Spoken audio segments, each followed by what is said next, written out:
अदिति माता जी। हरे कृष्ण प्रभु धन्य प्रणाम। आवाज आ रही है प्रभु? हाँ, हरे कृष्ण अनंतम जी माता जी। प्रभु जी, इसमें एक पॉइंट तो जो मुझे पहले नहीं पता था ईश्वर उपनिषद में वो ब्रह्म परमात्मा और भगवान में देखो। तो जब वो पता चला तो बहुत ज्यादा प्रसन्नता हुई, क्योंकि जब आपने माधवाचार्य और रामानुजाचार्य की वीडियो शेयर की और तब जब उन्होंने उसमें वो ये सारे पॉइंट्स बताते हैं तो एक तरह से रियली वो भी वो होती है कि हम ऐसे संप्रदाय से जुड़े हैं जिसमें वो पूर्ण मदम वाला जो बताते हैं माधवाचार्य कि पूर्ण क्या है, क्योंकि लोग भी बोलते हैं कि जब वो हर जगह हो सकते हैं तो फिर वो एक जगह कैसे हो सकते हैं, है ना, और वो भगवान वाले रूप में नहीं। और भगवान ब्रह्म परमात्मा में क्या अंतर है, कैसे हमारे रेस्पिरेशन भगवान के साथ होते हैं। पहले ये चीजों में बहुत ज्यादा अभी भी मतलब ये है कि बेस क्लियर हो गया है कि जैसे आपने वो वीडियो भेजी और जब आपने लगातार इस पे इतने सारे सेशन लिए तो वो उससे बहुत मतलब उसके बाद बहुत अच्छा लगा कि एटलीस्ट अभी तक तो ये चीजें ही नहीं पता थी, तो ईश उपनिषद के थ्रू और क्लासेस के थ्रू और आपकी वजह से ये सब चीजें क्लियर हो रही हैं। और एक उसमें प्रभु ये श्लोक था कि ये जो हम आत्मा है और ये शरीर रूपी नाम है और हमारे गुरु इसमें हमें पथ दिखाने वाले हैं, और जो अनुकूल लहरें हैं वो हमारी अनुकूल परिस्थितियां हैं। तो ये मुझे अनुकूल लहरें वाला इसलिए थोड़ा हिट किया कि हम हमेशा ये सोचते हैं कि प्रतिकूलता में भक्ति ज्यादा अच्छे से होती है और जब चीजें अनुकूल है तो हम कहीं भगवान से दूर ना हो जाए, लेकिन जब अनुकूल परिस्थितियां होती है और गुरु साथ होते हैं तो वो अनुकूल परिस्थितियां भी भक्ति के लिए अच्छी ही होती है। जब हमारे साथ सब अच्छा हो रहा होता है, मटेरियली चीजें अच्छी होती हैं तो वो भी भक्ति के लिए अच्छा ही है। उसको भी गुरु के गाइडेंस में अगर हम अनुकूलता को यूज करें तो वो भी अच्छा ही है। तो ये वाला पॉइंट होगा। तो ये सब हरे कृष्ण प्रभु। हरे कृष्ण अनंतम, थैंक यू माता जी। यस, निराली माता जी। निराली माता जी, आप अपना सॉरी म्यूट कर दे वापस से, मैंने आपको। हाँ, अभी वापस से आप करिए। हरे कृष्ण प्रभु धन्यवाद। हरे कृष्ण अनंतम। हाँ प्रभु, एक्चुअली बीच में कुछ क्लासेस मिस हो गई थी, मेरी हेल्थ इश्यूज ज़्यादा हो गए थे। लेकिन जी जैसे स्टार्टिंग में कुछ क्लासेस ली थी और उसके बाद जैसे वीडियो एडिटिंग वगैरह करती हूँ तो मतलब 2 पॉइंट्स जो थे वो मुझे काफ़ी टच करे। पहला तो जो आपने कोटा वाला बताया था, तो मेरे को हमेशा लगता था कि अगर मैं दीदी से बोलती हूँ कि मैं काश डिवोटी के घर में जन्म ली होती, मैंने ज़्यादा पुण्य किए होते तो मैं आज और अच्छे से भक्ति कर रही होती। तो हम दोनों हमेशा सोचते थे ये चीज़, क्योंकि फिर उतना इन्वायरमेंट मिल नहीं पाता, टेम्पल नहीं जा पाते हैं, तो हमेशा ये चीज़ लगती थी। लेकिन जब वो आपने डिस्कस किया 2-3 दिन इतना डिटेल में, तो फिर समझ में आया कि नहीं, अभी बहुत सारी चीज़ें हैं जो कि इस इन्वायरमेंट में रह के ही हो पा रही है। और फैमिली में मतलब मम्मी पापा इस्कॉन से जुड़ के इतनी अच्छे से भक्ति तो नहीं कर रहे हैं, बट हमें भी मना नहीं करते हैं और अपनी भी माला करते हैं। तो हमें तो उन्होंने बहुत अच्छा इन्वायरमेंट दिया ही है। बस यही है कि हमें उस चीज़ को यूटिलाइज़ करना है। और सेकंड पॉइंट प्रभु जी, आपने जो बताया था 2-3 दिन पहले कंडीशनिंग वाला, कि कैसे हमारी पुरानी कंडीशनिंग हमें दोबारा हिट करती है। तो अभी कुछ टाइम पहले मैंने वो चीज़ को रियलाइज़ किया था कि हाँ, पहले शायद ऐसी डिज़ायर्स रही होंगी कि मतलब बाद में ऐसी सिचुएशन हुई, तो उस टाइम पे तो समझ नहीं आ रहा था कि ऐसा क्यों हुआ, मतलब भक्ति में होने के बाद भी मेरे साथ ऐसा क्यों हुआ, मैं तो इन सब चीज़ों से इतना दूर थी। फिर जब आपने समझाया तो समझ में आया कि हाँ, मतलब ऐसी शायद कोई डिज़ायर्स रह गई होगी, तो भगवान ने समझाने के लिए किया। लेकिन उस सिचुएशन से प्रभु जी भगवान ने ऐसे बाहर निकाला है ना, जब मैंने प्रे किया है, कि मेरे को पता भी नहीं चला। पहले मुझे लग रहा था कि पता नहीं क्या होगा मेरा, आगे फ्यूचर में क्या चीज़ें होंगी, बट भगवान ने ऐसे ऊपर तुरंत उस चीज़ से निकाल दिया कि पता भी नहीं चला और किसी को कोई प्रॉब्लम भी नहीं हुआ उस चीज़ से। तो काफ़ी बड़ा मतलब मेरा फेथ उस चीज़ से और बड़ा भगवान पे।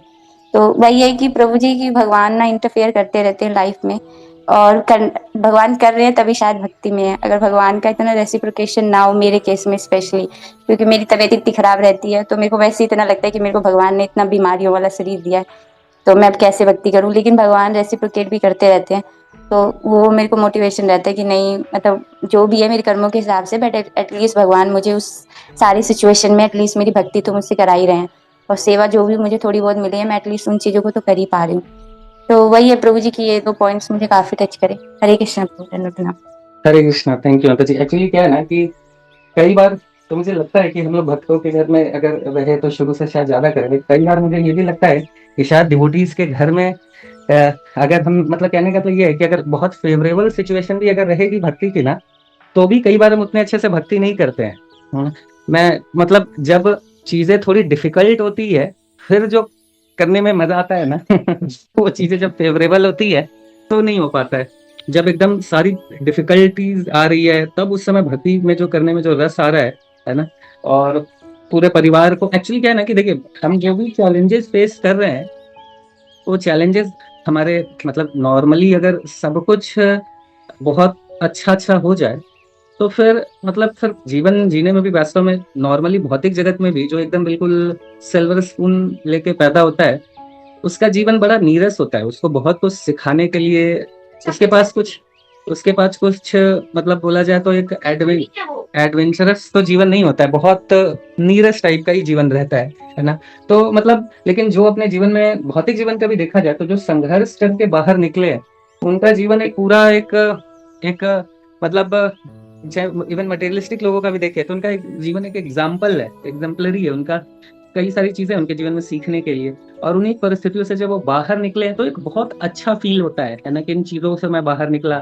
तो भक्ति में भी वही है, अगर सब एकदम बढ़िया तरीके से अगर चलता है ना तो फिर हमने करा क्या भगवान के लिए, है ना, हमने क्या एंजाइटी ली भगवान के लिए। वो जब तक लेंगे नहीं तब तक भगवान से वो कनेक्शन फील नहीं होगा।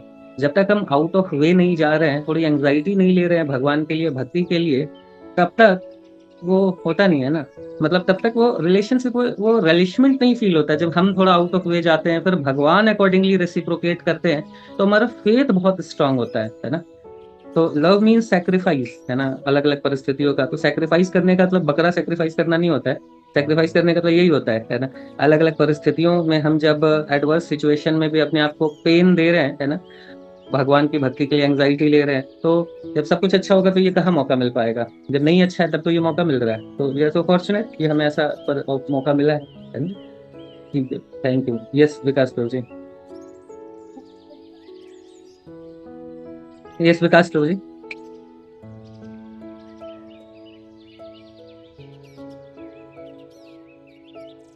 हाँ विकास प्रभु जी, मेरी आवाज आ रही है आपको? हरे कृष्णा।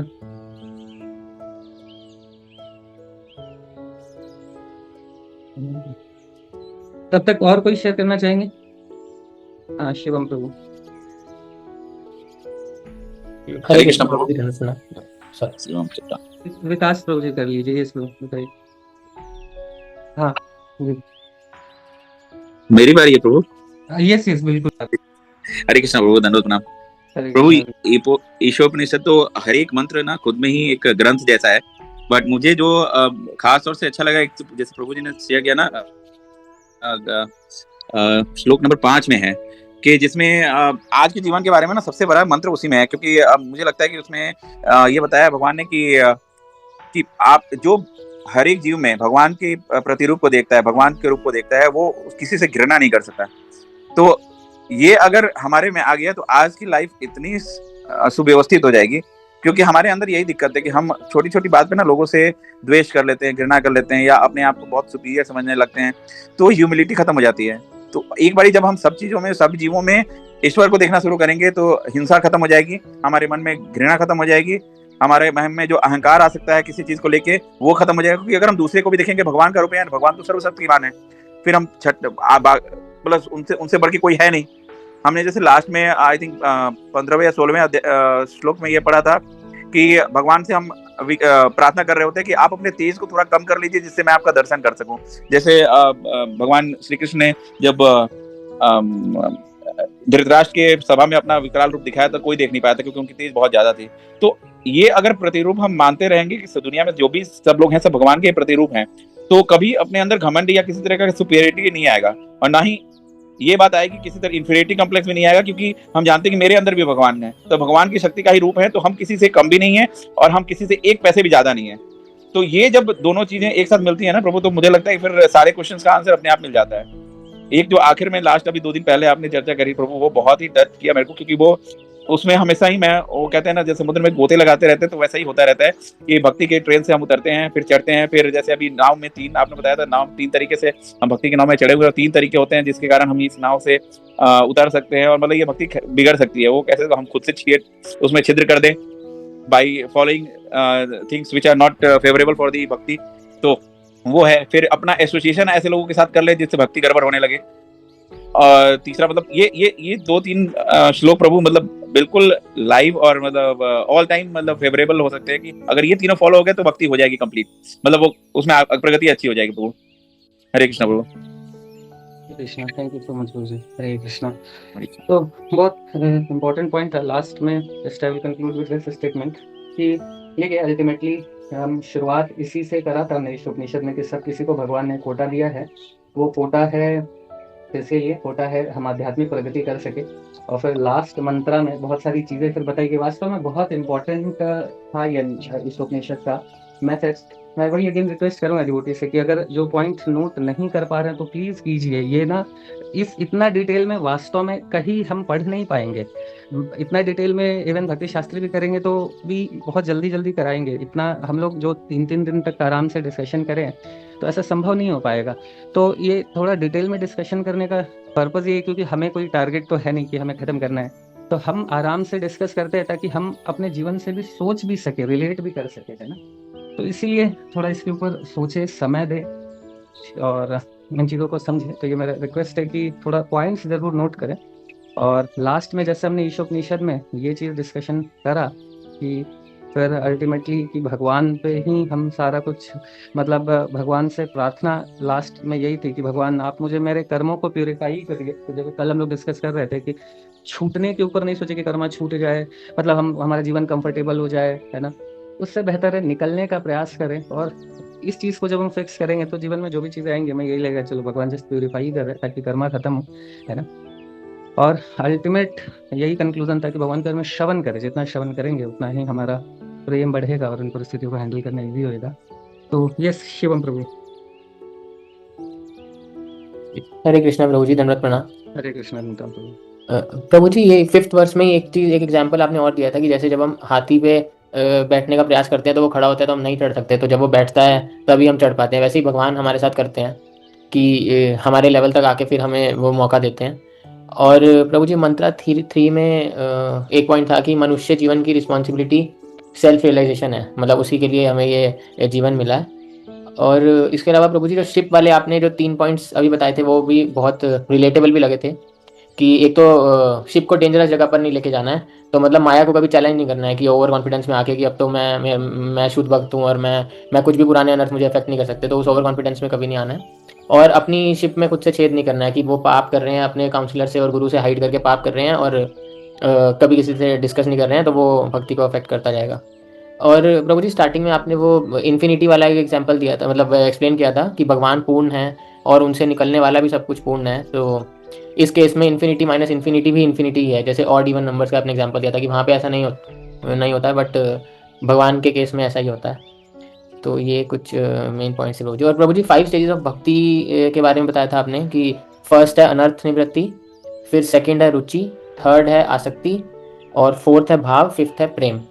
तो ये भक्ति के स्टेजेस आपने इसमें बताए थे प्रभु जी, ये थोड़ा बहुत नोट्स में से था प्रभु जी। हरे कृष्णा प्रभु जी।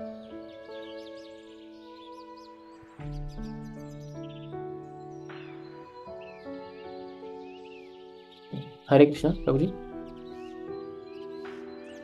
हरे कृष्णा प्रभु जी, धन्यवाद। ठीक है, थैंक यू सो मच प्रभु जी, माता जी, सभी का धन्यवाद। तो ठीक है, तो अभी यहाँ पे रुकते हैं। अल्टीमेटली एक प्रश्न का आंसर सब सोच के आइएगा कि fastest way to eradicate our karma, मतलब सबसे बेस्ट और तीव्र तरीका क्या है अपने कर्मिक रिएक्शन को खत्म करने का पास्ट कर्मा को खत्म करने का। उसी के कारण तो इतना एंग्जाइटी, इतनी परेशानी तो रहती है ना। तो अपने पास्ट कर्मा को खत्म करने का क्या बेस्ट तरीका है, तो एक बार इस पर सब सोच के आइएगा, फिर कल हम लोग डिस्कस करेंगे मंडे को। ठीक है, हरे कृष्णा। तो यहाँ पे रुकते हैं। पतितानां पावनेभ्यः वैष्णवेभ्यो नमः। ईशोपनिषद की जय, भगवद गीता यथारूप की जय, जगदीश श्रील प्रभुपाद की जय, श्री ईशोपनिषद की जय, अनंत कोटि वैष्णव की जय, निताई गौर प्रेमानंद देवी बोल। हरे कृष्णा कृष्ण कृष्ण हरे हरे, हरे राम